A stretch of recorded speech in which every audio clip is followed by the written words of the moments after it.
Claro, por eso, pero eso no quiere decir que la respuesta sea seria. Esta respuesta en particular no es seria porque no quiere realmente producir un resultado. El doctor Vargas Lleras no quiere que haya asamblea constituyente. Ahora, si cree que el presidente... No, es que él lo dijo prácticamente, él lo hace, es como una reacción. Dijo que no se siga acabando el país gota a gota. Lo dijo 4 veces en la entrevista. Claro, pero eso es, él lo que quiere es tumbar a Petro, y está bien, pero no que haya una asamblea constituyente para reformar la Constitución como quiere. Él quiere tumbar a Petro, Héctor, como lo dijo varias veces. Si es que Petro quiere la constituyente y será inevitable para el tema de reelección, claro que cuando venga el tema de reelección le van a responder Vargas y otros, Felipe, y entonces más bien, ¿por qué no hacemos lo contrario y le recortamos el periodo a usted? Es que la puerta de la constituyente y el peligro de la abrió fue Petro. No lo abrió Vargas. Claro, y yo sí le digo que yo valoro mucho la audacia del doctor Germán Vargas Lleras para proponer una cosa y para apoyar la propuesta de una manera totalmente distinta a la que ha hecho todo el mundo. Él siempre marca la diferencia, creo que eso es valiente, creo que estratégicamente lo diferencia y le valoro mucho, pero no estoy de acuerdo con él. Y no estoy de acuerdo con él porque él dice... Hay que cogerle la palabra al presidente, y ya el presidente demostró cuánto vale su palabra. Un día dice una cosa y otro día dice otra. El doctor Vargas Lleras lo que está diciendo es vámonos por el camino que establece la ley para reformar la Constitución y la Constitución misma. Y ya el presidente Petro dijo que él lo que quería era un sistema distinto, mucho más parecido al que tuvo Venezuela en el 2017, cuando Nicolás Maduro por decretó precisamente una asamblea constituyente, eligió a 545 integrantes y según las personas que han padecido lo que ha sucedido en Venezuela, como Leopoldo López, ese fue el principio del fin de la democracia en Venezuela. Se acabó la economía y lo que generó fue un éxodo gigante. ¿Qué tal? Usted, me parece es que usted da por sentado de que el gobierno Petro es popular y tiene el mismo poder. Es que lo que fue Maduro, que no tenía ese mismo apoyo popular. Entonces me parece que hay que verse en ese espejo. Pero el apoyo de Maduro era producto de Chávez, no de Maduro. Y lo que no estoy de acuerdo es en lo que dice el doctor Vargas Lleras. Insisto, valoro su audacia, pero él dice al presidente hay que tomarle la palabra y vámonos por el camino que él está proponiendo para anticipar el desangre. Yo creo que el desangre ya lo estamos viviendo y la constituyente lo agravaría. ¿O no lo agravaría? Vargas lo que yo dice creo que lo agravaría. No lo sabemos, María Consuelo, ¿para dónde coge el país? Es la manera. Felipe, le pregunto a los oyentes, ya escucharon a Germán Vargas diciendo esta mañana, le gusta la idea de la constituyente, él se haría elegir constituyente y seguramente sacaría los votos. Está dispuesto a apoyar la idea de una asamblea constituyente si es a través del Congreso y está dispuesto a un acuerdo político con el gobierno para hacer una reforma constitucional. Obviamente temas diferentes, Néstor, y enfoques diferentes a lo que quiere el gobierno. Señor Álvaro. Ayer dije que esto venía, que le saldrían aliados a la constituyente. Dije especialmente para una constituyente sobre la justicia, porque la clase política y muchos le tienen ganas a la justicia desde hace rato. Germán Vargas sabe que la posibilidad de la reelección sería el principal motor para votar contra Petro. Se traería ahí sí el fantasma del castrochavismo todos los días. Además que si queda para el futuro la reelección, pues quizá no le moleste. Porque los políticos experimentados como Vargas saben que la política es de momentos, sabe que las circunstancias actuales son muy distintas a las de las elecciones del 2018 y del 2020, que ahorita el uribismo y el petrismo, los que ganaron esas elecciones, sufrirían electoralmente, lo que le favorece a él obviamente, y sabe que en este momento tomar la bandera del cambio constitucional, de cambio grande, pues le convendría mucho, porque la esperanza que mueve la política es esa, sí. Y pues eso lo ha usado Petro.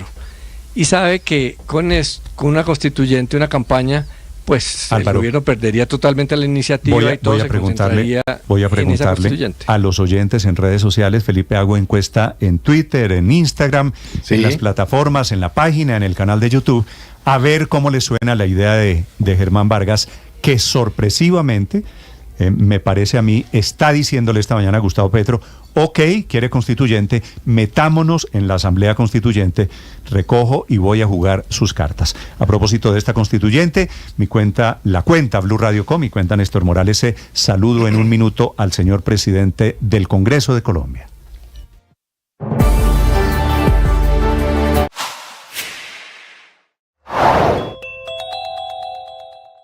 Inmenso debate que ha armado el presidente Gustavo Petro, que entre otras cosas tiene la tesis de que su constituyente no es para reformar la Constitución del 91. Hablando de política, el presidente dice, y es cierto, que este año, este 2024, va a determinar si este gobierno fracasó o triunfó.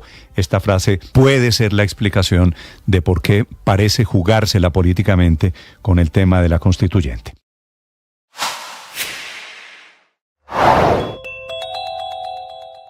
Arranque de año mejor de lo esperado, con una economía que creció 1.6% anual en enero, superando el 0.6% en promedio de todo el año pasado. No obstante, si bien estuvo jalonado por agricultura y minas, las grandes estrellas hoy, que crecieron más del 10.26% en la rama de agricultura, ganadería, caza, silvicultura, pesca y explotación de minas y canteras, tiene por otro lado otra película totalmente opuesta, a la que siguen viviendo dos sectores cruciales para cualquier reactivación de la economía y que son ni más ni menos que industria manufacturera y construcción. Dos ramas que acumulan ya 11 meses consecutivos de contracciones y que en enero se hundieron nuevamente en un 4.99%. 11 meses de números en rojo en estos dos sectores que son cruciales sobre todo para el empleo, con 2,5 millones de personas que trabajan en la industria y 1,5 millones que camellan en la construcción, cuya mala racha viene muy jalonada por la caída en las ventas de vivienda de interés social, que se hundieron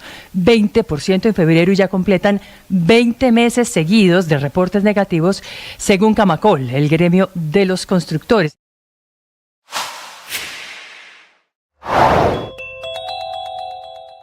Después de los tropiezos, todo parece salirle bien a Salvatore Mancuso. Oficialmente es el primer ex paramilitar que recibe la bendición de la JEP, que lo admitió plenamente, aunque el año pasado esa jurisdicción le había abierto la puerta en condición de bisagra por su supuesto asocio con la fuerza pública para hacer la guerra. Apeló la decisión y esta vez su aterrizaje es completo, es total. Esto significa que su suerte jurídica ya no depende de Justicia y Paz, que le negó hace apenas unos días uno de esos tribunales la libertad por considerar que su condición de gestor de paz era inconstitucional y, por supuesto, por la gravedad de los hechos que cometió. Ahora serán los magistrados de la JEP los que definan si Mancuso, ese hombre temible de la guerra, vuelve a las calles.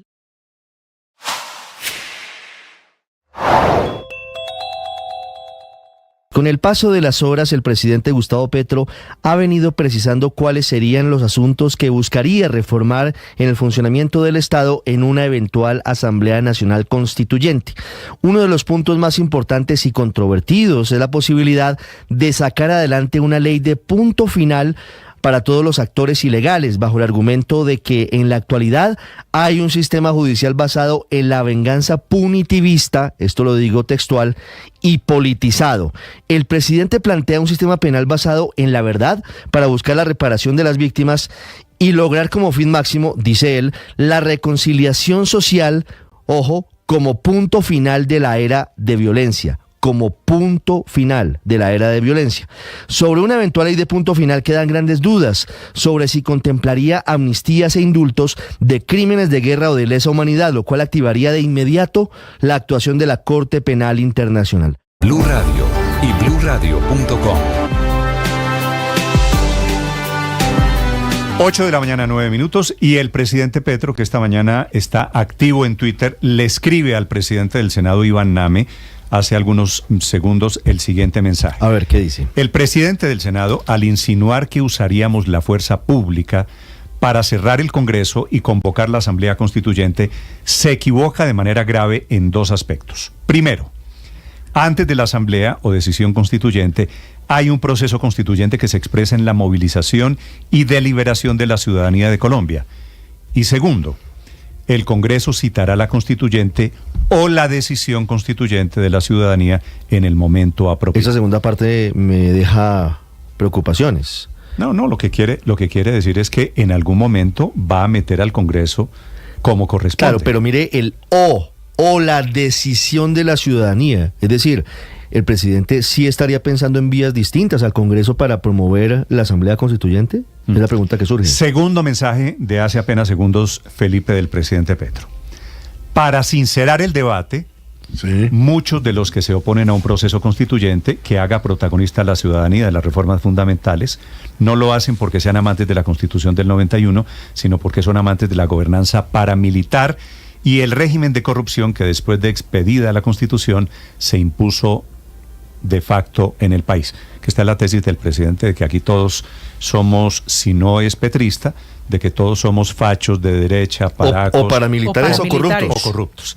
Señor presidente del Senado, Iván Name, senador Name, bienvenido a Blue Radio, buenos días. Buenos días, Néstor. Senador Name, le responde el presidente Petro, ¿por qué mencionó usted en el debate parlamentario de ayer lo del ruido de sables y lo de la fuerza pública y las armas de la fuerza pública, senador? Pues noto que el presidente se desveló anoche pensando en todo este enredo y en todo ese invento que ha configurado a través de procedimientos que no existen. Yo quiero decirle, Néstor, y a la audiencia, nuestro país no es un paraíso y tenemos muchas cosas que acabar, otras que crear y todas que transformar, que requieran procesos que están reglados. No que se imagine un presidente o algún actor de la política colombiana en algún momento de sus desvelos. El presidente Petro se ha inventado una vía que no es la constitucional para una Asamblea Nacional Constituyente, que es un tema muy serio. Eso no se puede hacer en los cabildos o en las plazas o en recintos que imagine un presidente en su fervor reformista, que ese lo tenemos todos. Lo que pasa es que le voy a recordar, aunque no es el país ideal, este es un país que es una república bicentenaria democrática. Y aquí no puede venir nadie, ni siquiera un presidente de la República, a imaginarse un camino, un trazado anticonstitucional y que por supuesto atenta contra la democracia y las instituciones. De tal manera que yo le agradezco mucho al presidente que se haya referido a mi preocupación. Seguramente no durmió muy bien, pero yo no insinúo, yo digo las cosas. Y cuando hablé del tema de nuestra seguridad democrática lo hice de manera directa y espero que eso también sea una advertencia democrática del camino que hay que recorrer. Ya parece que el presidente amaneció pensando o recordando que una Asamblea Nacional Constituyente tiene que pasar por una ley que el Congreso apruebe. Sí, senador Name, cuando usted ayer habló de las armas y del ruido de sables, ¿es que usted tiene alguna información? Usted me acaba de decir que usted no insinúa, sino que dice. ¿Qué puede decir sobre esa frase? ¿Cuál es el miedo? Porque el presidente Petro la interpreta esta mañana como que van a usar la fuerza pública para cerrar el Congreso. ¿Ese es su temor? Es el temor de Petro, porque yo no lo he dicho, no lo imagino y no lo aceptaría en nuestro país. Pero yo lo que hice fue reafirmar mi confianza en nuestras Fuerzas Armadas, su tradición democrática y que toda la institucionalidad tiene que correr sobre los rieles normados de una constitución política. Aquí no puede venir nadie a desconocerla. Y también recordé, yo no sé, el presidente Petro seguramente en su desvelo habrá hecho interpretaciones. Recordé que las armas son de la nación. Recordé que nuestras Fuerzas Armadas no son de un gobierno, sino son de la nación, y ese profesionalismo y ese conocimiento de la fuerza pública nuestra nos da tranquilidad frente a quienes quieran desconocer la Constitución y las leyes, porque eso es lo que se hace cuando se plantea una vía que no es democrática y que no es constitucional. Si le entiendo, senador Name, lo que usted hizo ayer fue un llamado a las Fuerzas Armadas para que estén listas en caso de que se presente una ruptura del orden constitucional? Bueno, yo no hice ningún llamado a las Fuerzas Armadas. Lo que hice fue una reafirmación democrática en su profesionalismo y en su vigilancia, por supuesto, al orden que debe mantenerse por sobre todo tipo de desvarío o extravío. Así que no estoy insinuando ni golpes de Estado, ni cierre del Congreso por la fuerza, sino recordando, primero, que somos una república bicentenaria y democrática, y segundo, que tenemos unas Fuerzas Armadas que son de la nación. De ahí en adelante, todo puede pensarse y todo puede interpretarse. Yo dije una cosa concreta y no insinué nada, pero las interpretaciones pues son bienvenidas, cualquiera que sean. Sí, senador Name, respondiendo a su declaración de ayer, el presidente Petro dice que es el prejuicio el que está desatando la histeria alrededor de quienes creen que no es democracia convocar al pueblo para decidir sobre lo fundamental en Colombia. Quiero preguntarle, ¿su lectura, su interpretación de lo que quiere el presidente Petro parte del prejuicio porque es el presidente Petro un presidente de izquierda el que la propone?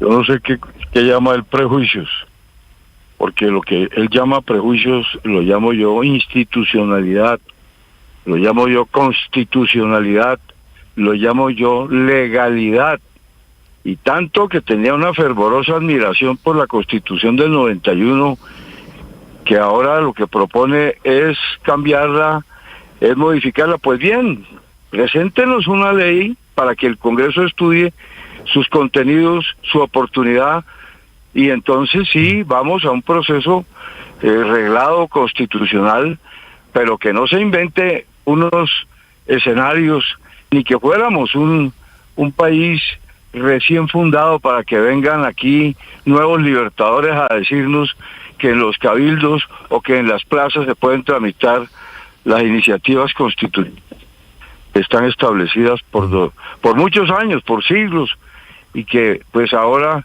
viene iluminado un presidente a configurar caminos que no existen y que son anticonstitucionales y que son ilegales y que son inaceptables. Sí. Senador Name, ayer en el debate estaba citado para discutir la reforma pensional, pero en vista de la turbulencia política esto se terminó convirtiendo en un larguísimo rosario de constancias de todos los partidos.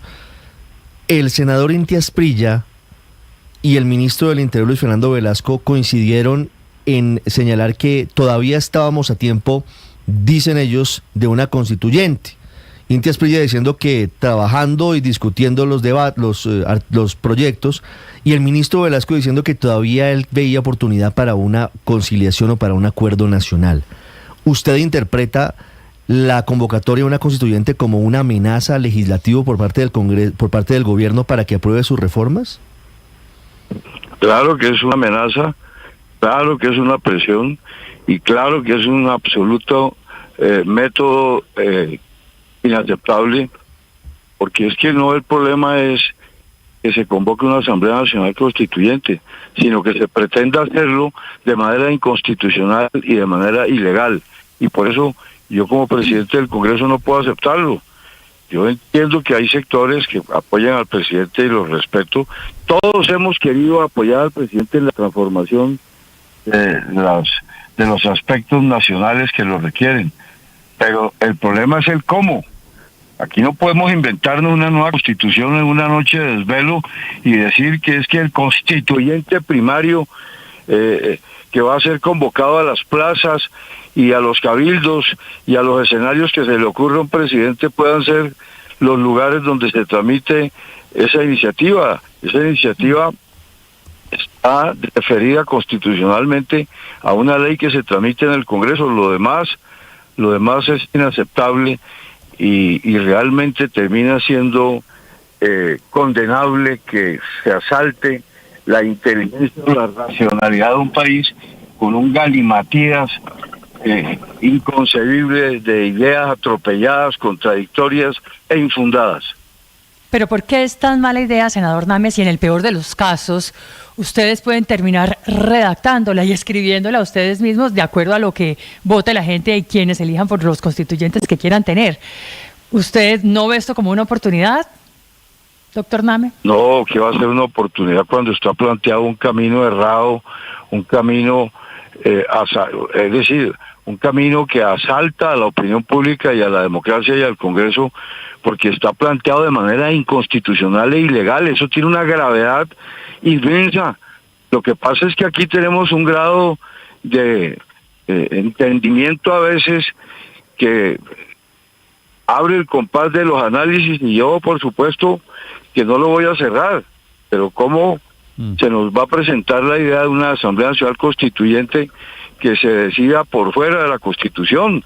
Eso es una actitud anticonstitucional, eso es una actitud ilegal que atenta contra la democracia y que al Congreso lo amenaza con un procedimiento que es condenable porque no es legal y no es constitucional, como lo he dicho ya 20 veces. Sí, señor. Doctor Name, sobre eso quiero hacerle la última pregunta. Le agradezco mucho porque sé que está cumpliendo un compromiso.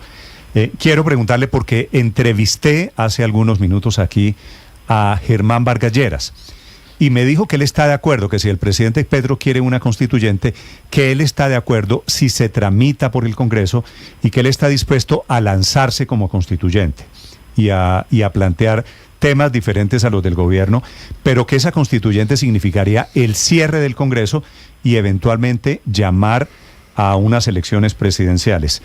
¿A usted le parece que este camino que estamos comenzando a recorrer puede terminar tan lejos en eso? Pues vea, con el ex vicepresidente Vargas, por supuesto que coincido en que una Asamblea Nacional Constituyente es un mecanismo que existe como una opción y que es respetable constitucionalmente cuando se tramita como lo ordena la ley y la Constitución. Lo que no es aceptable es que se invente un procedimiento y un trazado que riñe con la Constitución y con las leyes, ¿sí? Entonces, si hay una Asamblea Nacional Constituyente, pues muy bienvenida si el Congreso y su trámite coincide con lo que ordena la Constitución del 91 que tanto quiere y que tanto respeta el presidente de la República. Es decir, todos estamos de acuerdo en que la Asamblea Nacional Constituyente, cuando se tramita como es una legítima opción de cambio, de modificación, de reformas, que bastante que necesitamos reformas, pero hoy hay un Congreso que puede hacerlas y no creo en esta oportunidad que sea muy conveniente una Asamblea Nacional Constituyente que quién sabe en qué perspectiva y horizonte se esté pensando. Es el senador Iván Name, el presidente del Congreso de Colombia, esta mañana aquí en Blue Radio. Son las 8:23. Senador Name, gracias por estos minutos. Feliz día. A ustedes. 8:23, Felipe. A mí me da la impresión de que el presidente Petro comienza a meter al Congreso. Porque dice en el mensaje de esta mañana, el Congreso citará la constituyente o la decisión constituyente de la ciudadanía en el momento apropiado. Yo creo que ya el presidente se dio cuenta que simplemente con cabildos y con asambleas populares no puede. Yo creo que esto no le va a salir bien, pero lo hablamos ayer, no le va a salir bien al presidente. Primero, si trata de hacerlo por fuera de las normas constitucionales. Y segundo, porque de golpe pasa lo que pronostica Germán Vargas Lleras, y es que le dan una derrota furibunda y puede acabar hasta con su mandato, ¿no? Pero es que el presidente, como está trinando tanto, a raíz de que usted le preguntó al presidente del Senado sobre las Fuerzas Armadas, las Fuerzas de la Nación, etcétera, etcétera, a mí me sorprende esa respuesta anoche del presidente, del presidente Gustavo Petro, porque dice, el comandante en jefe de las fuerzas militares soy yo y no van a disparar contra el pueblo. No, él no dice que él es el comandante en jefe de las fuerzas militares. Él dice que es el comandante, el jefe de las armas de la nación. Bueno. Pero no se sabe... Pero es el comandante de la primera línea, entonces, ¿o qué? Que fue lo que dijo el viernes en Puerto Relleno. Sí, él se declaró de primera línea, Felipe, pero bueno. No se sabe. A mí me parece me parece como un disparate todo lo que le oigo. Pero podría uno interpretar al presidente Felipe tal vez recordando un episodio que marcó la historia del M-19 y fue la toma del Palacio de Justicia. Seguramente el presidente estaba haciendo alusión, aunque no lo dice, a ese episodio, porque que recordemos, ninguno presidente de la República, ninguno, ha utilizado a la fuerza pública ni contra el Congreso, pero es que ni estamos, en otras Felipe, situaciones. esto se ha ido saliendo un poquito de proporción, porque en el debate de ayer en el parlamentario, Iván Name menciona el tema de las armas, del ruido de sables, y Petro le dice anoche en Montería, lo voy a citar entre comillas, por favor, sí. El presidente del Congreso no tiene por qué temer a las armas de la nación, porque ahora yo soy el comandante de las armas de la nación. Entre comillas, Néstor, pero no se sabe. Esto fue lo que dijo el presidente Petro, señor. No se sabe cuál constituyente es peor, si la de Petro o la de Vargas Lleras. Ahí sí, como decía el famoso verso, entre el clavel y la rosa, su majestad escoja.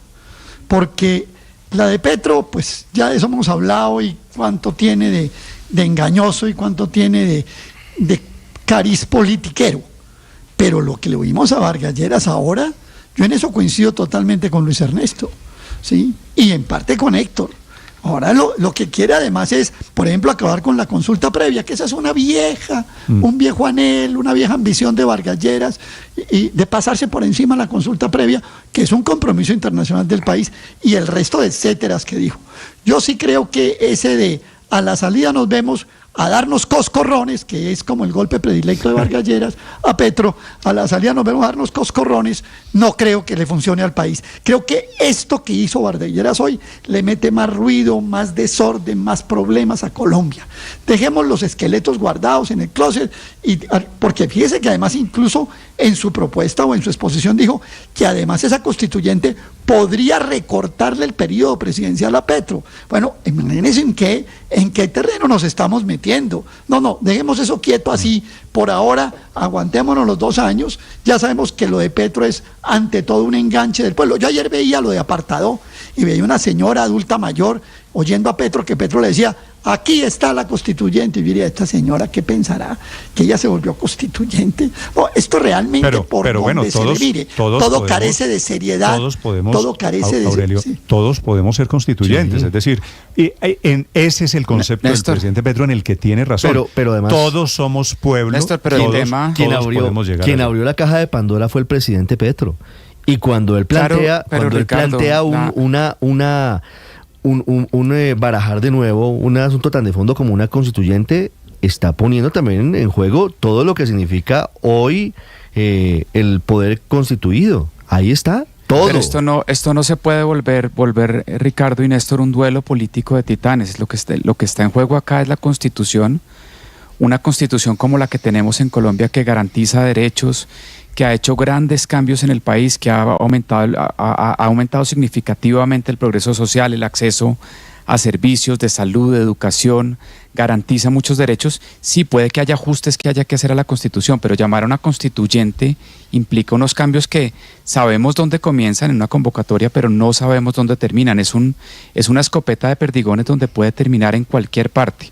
A mí no me gusta que esto se vuelva como un reto de titanes políticos en donde vengan o retamos a ver quién gana más votos en las urnas y quién elige más constituyentes, porque lo que está en juego es demasiado grande en esto. Daniel, fíjese que el mensaje de esta mañana, Felipe, está un poco en el mismo sentido. Dice, esta mañana el presidente Petro, el prejuicio está desatando la historia en quienes creen que no es democracia convocar al pueblo a decidir sobre lo fundamental en Colombia. Es decir, aquí lo que vamos a ver es una batalla de quién decide, quién representa al pueblo, pero ¿qué es lo fundamental en Colombia? Lo de lo fundamental era frase, entre otras cosas, de Álvaro Gómez. Yo quisiera que los dos machitos que están enfrentados, porque es una pura discusión machista de venga, vamos a ver quién lo tiene más grande,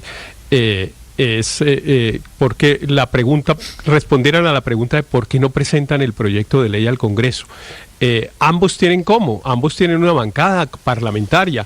¿Por qué no formalizan la propuesta? Ahí sí son tan machitos. ¿Por qué no destapan la caja de Pandora de verdad y nos dejan de amenazar ambos. Pero con destaparla, que la Héctor, destapen. Lo de hoy puede ser el comienzo de un acuerdo político para eso que usted está reclamando. No, Néstor, eso es mentira, eso ninguno tiene ningún interés, ni mucho menos un acuerdo político, ninguno tiene interés en que haya asamblea constituyente.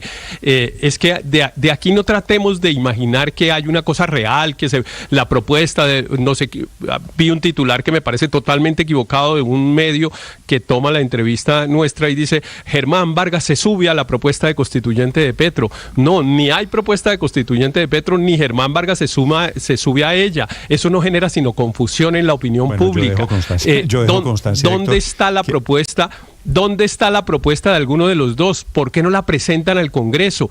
Y que se discuta allá donde se tiene que discutir, a ver cuántos votos tiene y a ver si son capaces de verdad de destapar una caja de Pandora, además vacía, entre otras cosas, porque ninguno de los dos se atreve a decir qué es lo que quieren reformar de la Constitución. Germán Vargas amenaza a Petro diciéndole, uno de los temas es la revocatoria del mandato del presidente, y Petro pues nos amenaza con otros temas. No, que nos dejen de amenazar los políticos, y por eso es que yo he estado invocando el poder de la ciudadanía. Los mecanismos de participación ciudadana no son instrumentos de amenaza de los políticos contra los ciudadanos, sino al revés, instrumentos, Héctor, de poder de los ciudadanos para enfrentarse a las decisiones equivocadas de los gobernantes. La diferencia que yo tengo con usted es que usted dice, esto están amenazando. Yo creo que es peor que eso. Van en serio. Están hablando en serio de la constituyente. De hecho, y sobre los puntos, ahí está, Héctor, pégale una miradita a los trinos del presidente. Ahí están los 8 o los 10 o los 12 puntos, y Vargas Lleras esta mañana dice, mis puntos para meter en una constituyente son los siguientes, así que ahí están. Claro que son puntos a esta altura del paseo Vargas Lleras me parece a mí, Néstor, que vendría siendo como el José Antonio Cast chileno. No sé por qué. El líder de la derecha. De la derecha en Chile, que es el que hace la segunda constituyente, cuando empiezan a decir, bueno, pero no está tan mala esta idea. Yo quisiera, a mí me gustaría que no perdieran yo de quisiera vista como Héctor creer que los dos no van en serio y que están echando globos, pero ¿cómo no vamos a tomar en serio al presidente si lleva 4 días seguidos hablando del tema? Y por supuesto, un político hábil de la derecha como Germán Vargas ya le cogió la caña. Es que miren, Néstor, esto es una irresponsabilidad enorme de Petro y de Vargas.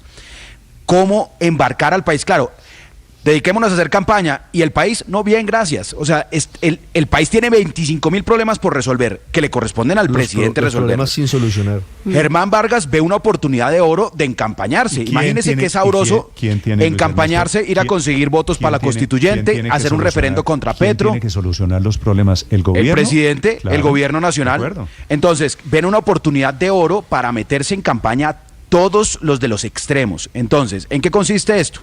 Primero, ¿qué le corresponde? Esto se convirtió en un referendo contra Petro. Vargas no tuvo ningún reparo en decírnoslo aquí claritico. Segundo, si proponen la reelección presidencial, nosotros vamos a proponer acortar el mandato. Entonces, Colombia, en un desastre institucional, un país que tiene una institucionalidad sólida, y nos metemos en el mismo desorden que Chile, simplemente porque todos los politiqueros quieren hacer política. ¿Quién está llevando eso es absurdo? el país a ese desorden institucional, Luis Ernesto? El presidente, pues es que la puerta la abrió el presidente Petro, pero claro, Vargas feliz con esa oportunidad de oro que le abren, además, no hay de que escribir una constitución regresiva. Pero que el presidente no se midió ese corozo. Esto de golpe le puede salir totalmente al revés. Fíjese, Felipe, que lo que está pasando es que ahora lo irresponsable es cogerle la caña al presidente. Pero claro que lo es. Néstor, es el presidente No, pero ojo que yo quiero ahí dejar metió el tema del giro de su gobierno. Claro, él es el que empieza con la irresponsabilidad, Néstor, no cabe duda. Él es el que empieza con la irresponsabilidad, con esta y con muchas otras, porque no ha sido la primera vez que él se mete en un frenesí tuitero en el que saca locura tras otra. El problema, y en esto yo sí coincido, el problema es cogerle la caña y volver una cosa que por su naturaleza no es seria, volverla una cosa seria. Yo creo que ahí sí hay un riesgo muy alto. Y hay además una pregunta que yo me hago, Néstor, que yo no logro responder, y es, ¿después de esto qué? Supongamos que esto no queda en nada y no hay la tal constituyente.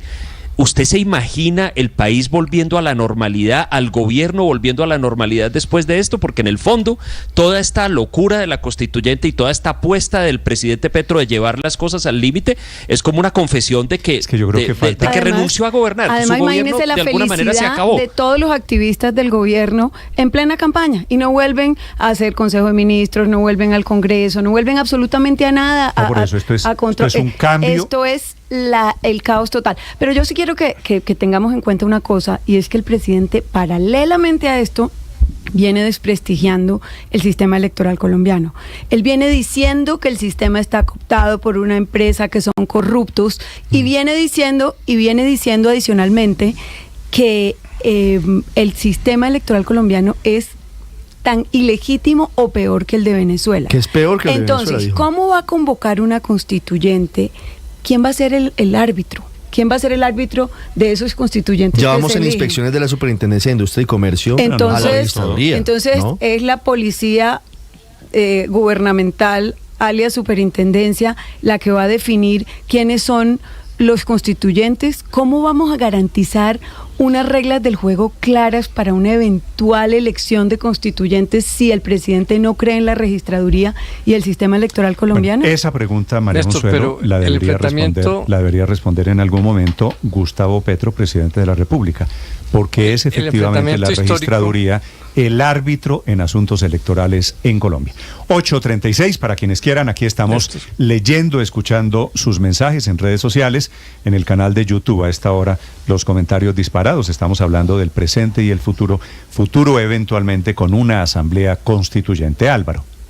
El enfrentamiento histórico de Petro no es con Germán Vargas, ni es con el expresidente Uribe, es con César Gaviria. Las reformas que presentó Petro buscan reformar las instituciones que se crearon durante el gobierno Gaviria, el sistema de salud, el sistema de pensiones, servicios públicos, casi todo, porque Gaviria cambió casi todo el sistema económico, pero además también cambió el sistema institucional, porque no solo hizo unas reformas de todo el sistema, no cambió el Estado, la economía, la justicia, sino la constituyente cambió todo. Y Petro sabe. Yo creo que el gran temor de Petro es pasar a la historia como su antecesor, que diga la historia que hizo muy poco, y sabe que si no puede cambiar las instituciones vía legislativa, queda el camino de constituyente. Ya no, lo de Gaviria pues es muy difícil de repetir, cambiar todo el sistema vía leyes y luego la constitución pues es muy difícil, pero yo creo que Petro, por ejemplo, ha leído el ranking presidencial que se hizo en el 2010, que yo coordiné, con los 20 mejores historiadores del país, que usaban la metodología del mejor ranking norteamericano, evaluaba 11 factores de presidentes. Y César Gaviria, por más desprestigiado que esté ante algunos sectores hoy, quedó de 10º. 2010. En ese ranking, Álvaro Uribe, porque no hizo reformas estructurales de fondo, quedó de 20. Petro sabe. Su gran temor es pasar a la historia como un presidente inane. Entonces, si no logra cambios institucionales en el Congreso, la alternativa es grandes cambios constitucionales. Me escribe Álvaro, un oyente, y creo que tiene razón. Me dice, ¿se acuerda cuando Andrés Pastrana propuso cerrar el Congreso y luego Serpa dijo que si se va el Congreso también se va el presidente? En ese momento, claro, ahí se les desbarató la idea. ¿Y en qué paró? ¿Y saben qué paró eso, Néstor? ¿Sabe cómo se arregló eso? En nada. Casi en nada, pero... Retiraron las propuestas. Sí, pero a condición de que el Partido Liberal entrara al gobierno representado por un señor que se llamaba Juan Manuel Santos, a quien Andrés Pastrana le tenía una bronca personal y lo tuvo que nombrar su ministro de Hacienda para recomponer la coalición que él mismo había roto. Imagínese semejante crisis institucional en ese momento. Le iban a aplicar la moción de censura a un ministro y termina en un cambio de un ministro. Así terminan las cosas en Colombia. Y sabe también qué pasó, Néstor, esa vez.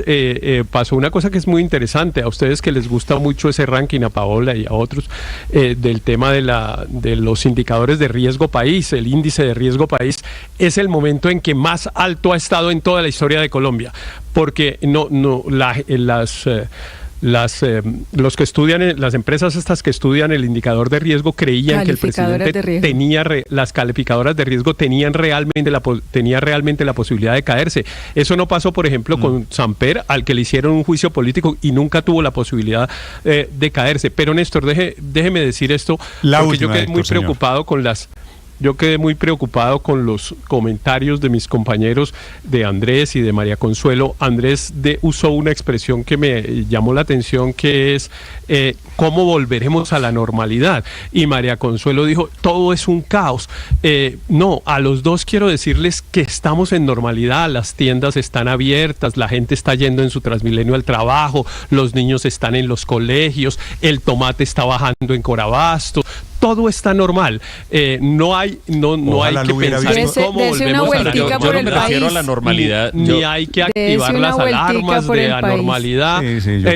Todos los días lo hago y voy cada vez que puedo a distintas zonas distintas a Chapinero. Afortunadamente, Néstor, la normalidad no es el paraíso, no es el infierno. 8 de la mañana, 41 minutos. Estás escuchando Blue Radio.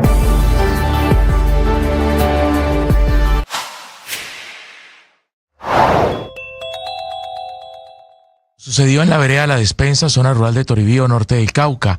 La caravana que acompañaba el cadáver de la mayora Carmelina Yule Paví pasaba por ese lugar cuando fue atacado con ráfagas de fusil.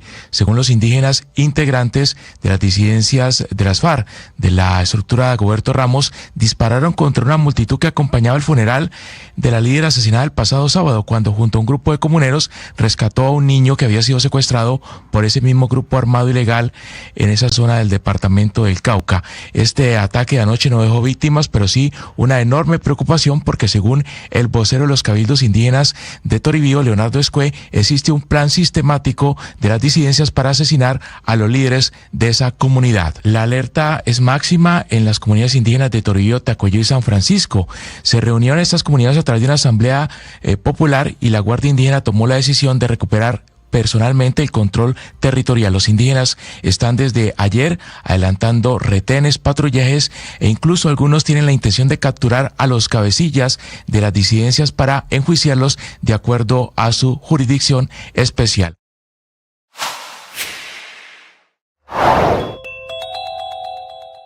La constituyente que propone el presidente Gustavo Petro, que ya va en ruido de sables y en reclamos sobre golpes a la democracia y golpe a las instituciones.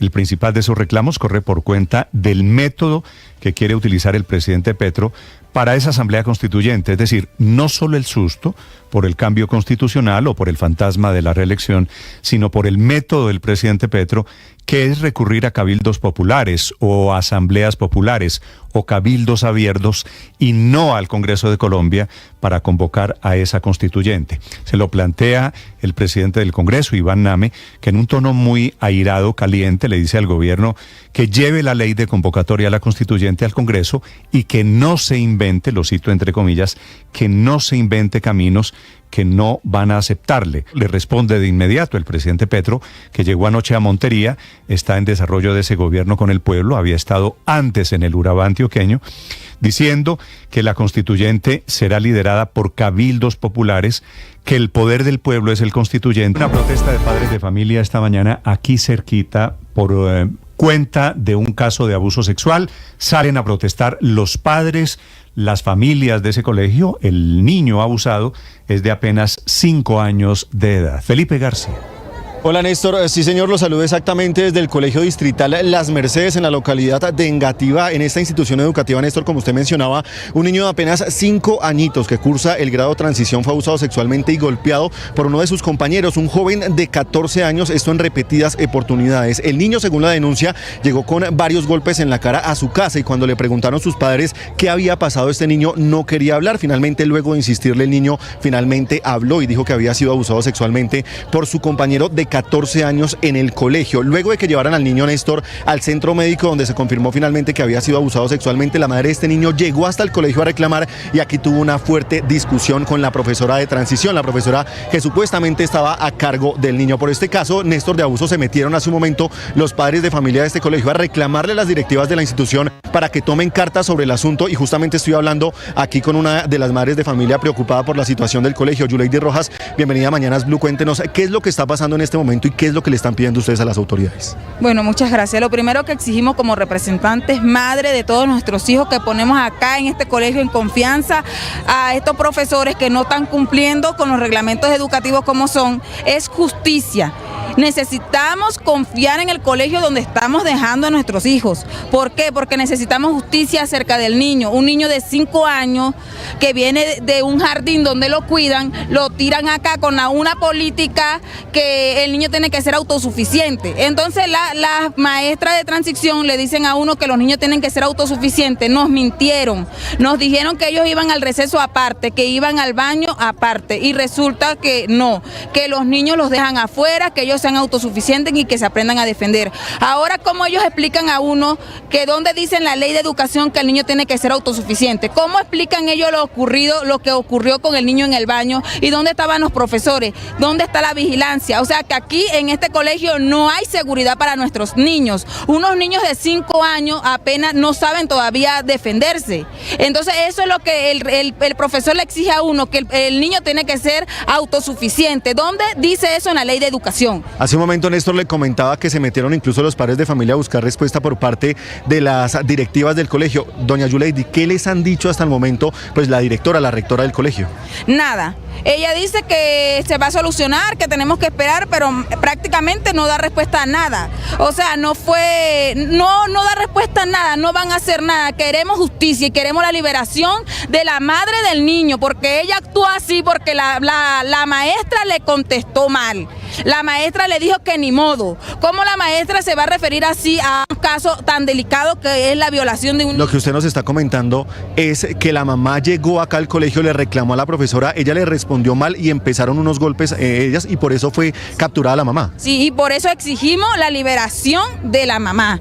Porque como toda madre que tenga corazón, sabe que se siente que al hijo de uno le hagan un daño. Entonces vas a venir al colegio a buscar respuesta y la profesora te va a salir con grosería. No es justo. Entonces la madre está todavía detenida. No es justo, no es justo. Queremos la liberación de esa madre que debe estar pasando un dolor inmenso en su corazón.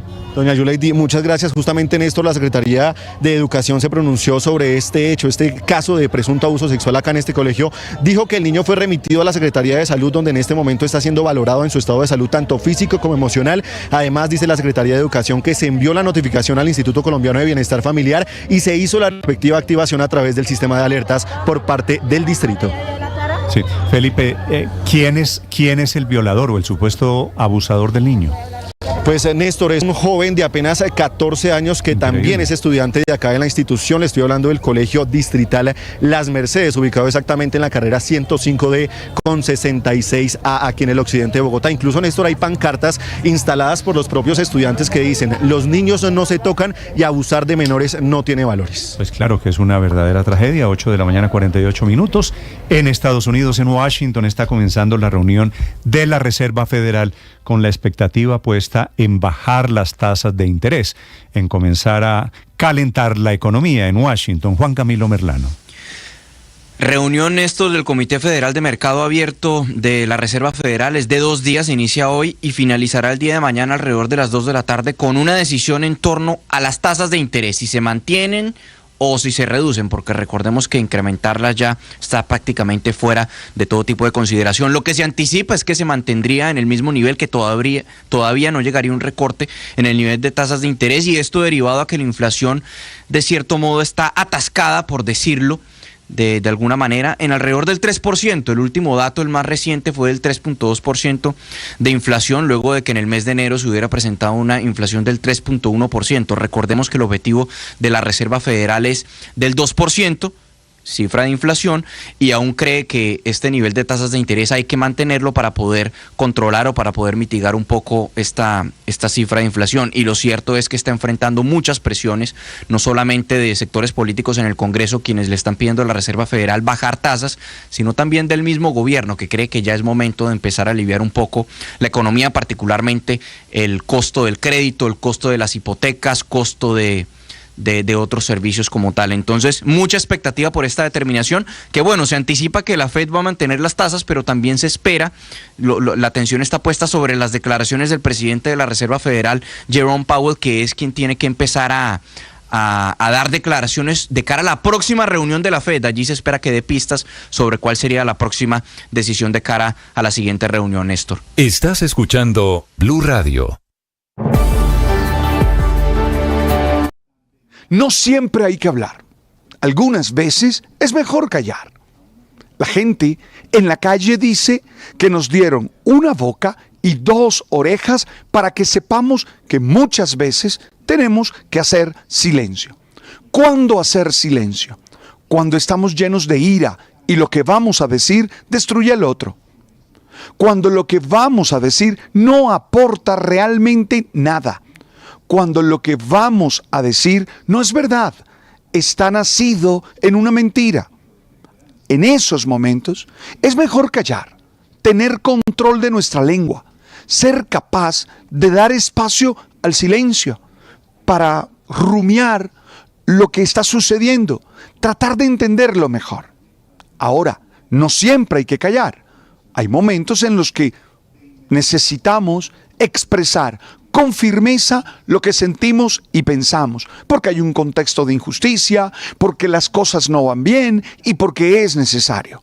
Pero ojo, si tú eres un ser lleno de dominio de ti, eres capaz de saber cuándo hablar y cuándo callar. 8 de la mañana, 51 minutos. Hoy es el Día Internacional del Artesano, una fecha especial por varias razones. Una fecha también para resaltar algunas cifras sobre cómo vienen creciendo este tipo de productos de origen colombiano en el exterior. Las exportaciones de artesanías de nuestro país alcanzaron un hito histórico durante el 2023, llegando a $6,5 millones. Esto representó un crecimiento cercano al 14% frente a 2022, cuando las exportaciones fueron de $5,7 millones. Los productos más demandados fueron las estatuillas, cerámicas y cestería, representando el 26,7, 26,1 y 19,6% respectivamente del total de exportaciones del sector. Estados Unidos encabeza la lista de destinos con importaciones de artesanías colombianas por $1,7 millones, seguido por España y Puerto Rico. Y por origen, Bogotá lideró las exportaciones con $3,5 millones, seguida por Antioquia y en tercer lugar el departamento de Cundinamarca. Entidades como ProColombia, el Ministerio de Comercio y Artesanías de Colombia, aprovechan la ocasión para resaltar que en el mundo los consumidores buscan productos con una historia auténtica y una conexión cultural, valorando la originalidad y la sostenibilidad. En ese contexto, los artesanos colombianos tienen la oportunidad de seguirse destacando internacionalmente. Feliz día para todos los artesanos colombianos.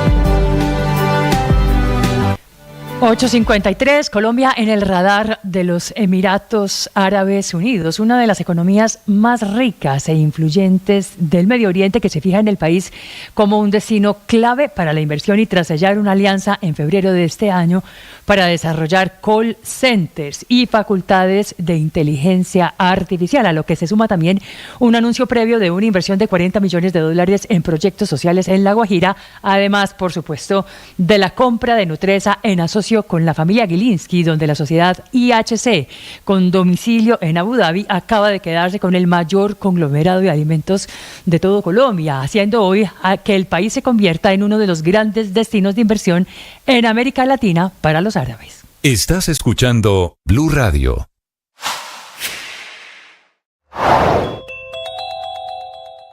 El gran anuncio del presidente Gustavo Petro, que quiere llevar a Salvatore Mancuso a la Casa de Nariño. Mancuso que terminaría convertido no solo en gestor de paz, graduado así por el presidente Petro, sino que el presidente Petro dice quiere llevarlo a la oficina para que él cierre el periodo de violencia y cuente la verdad de quienes motivaron el asesinato de campesinos.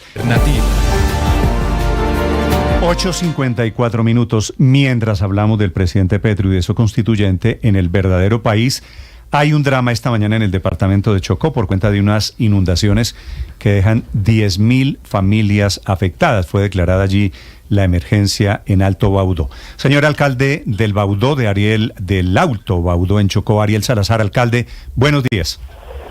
Muy buenos días, ¿cómo está?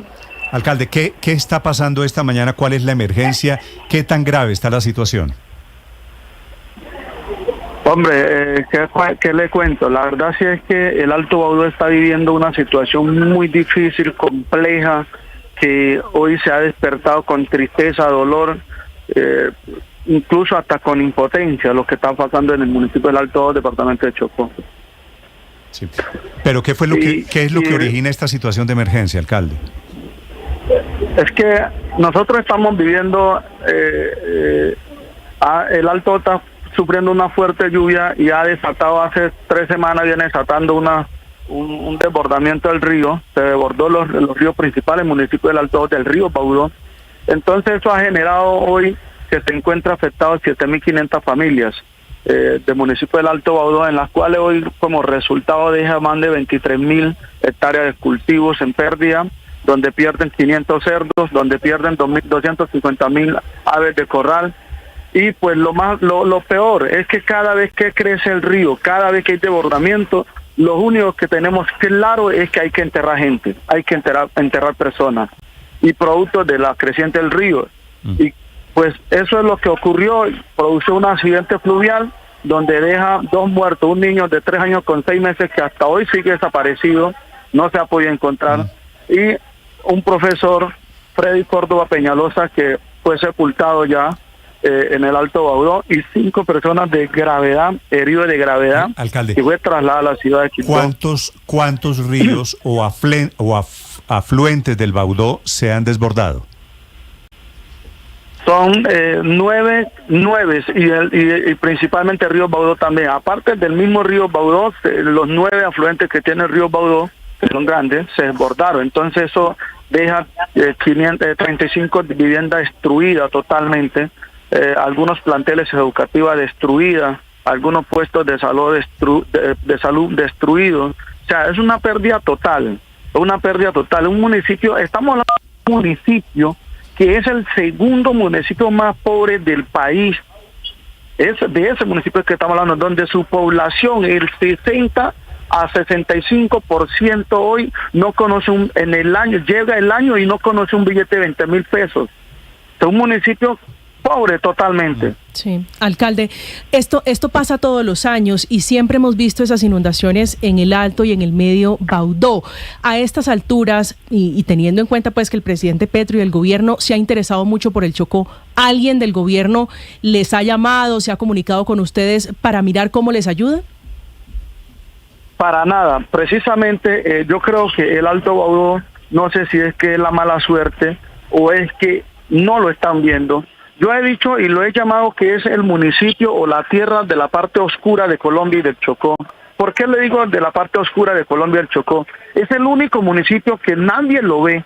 El doctor Petro habla de la Colombia profunda, o sea, tiene vista, ve el alcance que tiene cómo ver a esa Colombia profunda, pero el Alto Baudó no tiene ojos, o sea, ya no tiene vista, como está oscuro no lo ven. Entonces mi preocupación es esa. El gobierno Petro viene anunciando muchas inversiones en diferentes municipios, menos en el Alto Baudó. Ni Petro, ni Santos, ni Duque, ni el mismo Luis Gilberto Murillo, que fue gobernador del Chocó, ni ninguno de los gobernadores del departamento, ni los gobiernos nacionales que han pasado, no han hecho una sola inversión desde que se creó el municipio. Ellos pueden hacer un rastreo rastreo administrativo, en su radar administrativo, y no hay donde diga esa obra fue hecha por la nación, esa obra fue hecha por la gobernación, no hay. Ese es un buen mensaje para Murillo, que es hoy en día canciller del gobierno. Alcalde, ustedes en el Baudó, en el Alto Baudó, ¿de qué viven? ¿Qué siembran? ¿Qué cultivos hay allí? El Alto Baudó es un municipio que vive netamente de la agricultura y hoy totalmente están perdidas, totalmente el río se adueñó de ellas. Es lo peor, es lo preocupante. Hoy hay familias que quedaron solo con lo que tienen vestido, apenas solo con lo que tenían puesto. Hay familias que quedan en nada, en la ruina. O sea, la preocupación es que además de perder su vivienda, además de perder sus enseres, además de perder su cultivo, además de perder sus crías, que es por las cuales ellos sustentan a su familia, con eso estudian a sus hijos, mandando a la ciudad, su último esfuerzo que hacen para mandarlo a la ciudad a estudiar. Hoy han perdido eso totalmente. Y lo peor es que ni el gobierno nacional, ni el gobierno departamental se habían preocupado hasta hace unos pocos que tuvo el director de Unidad Nacional de Gestión de Riesgo y de Desastre al Chocó, se reunió en la gobernación, estuve en esa reunión y anuncia de unas ayudas. Ojalá sea un hecho, porque es que el Alto Baudó ya sufrió un conflicto ahorita, es el municipio que todos los meses, constantemente, cada 15 días, cada 8 días hay combate entre la guerrilla, ejército, la AGC o entre la AGC y guerrilla. ¿Cuántas? Y sufrimos al principio de febrero, en las cuales nosotros pudimos atender, pero el gobierno nunca apareció. También sufrimos esta misma ola invernal, esta misma emergencia de desbordamiento de ríos de 20 comunidades a 1.443 familias. El municipio atiende, pero el gobierno nacional nunca apareció ni atendió. Y yo le decía al director de Unidad Nacional de Gestión de Riesgo, ¿qué pasó con esas ayudas? Sí. ¿Qué pasó? ¿Cuándo llega esa ayuda? Para eso es que debería servir la Unidad de Gestión de Riesgo. Alcalde, esas pérdidas económicas pues pasan por miles de hectáreas. Entre los cultivos de plátano, de maíz, entre las aves de corral, entre los cerdos, ¿tienen ustedes un balance de qué han perdido? Claro, nosotros sí tenemos un balance que hemos perdido. Hemos perdido el balance hasta hoy como resultado es 7.500 familias afectadas, 250.000 aves de corral que se perdió, 500 cerdos que se perdió, 35 viviendas fue destruidas, totalmente sin vivienda quedaron, 6 colegios que quedaron destruidos, 5 personas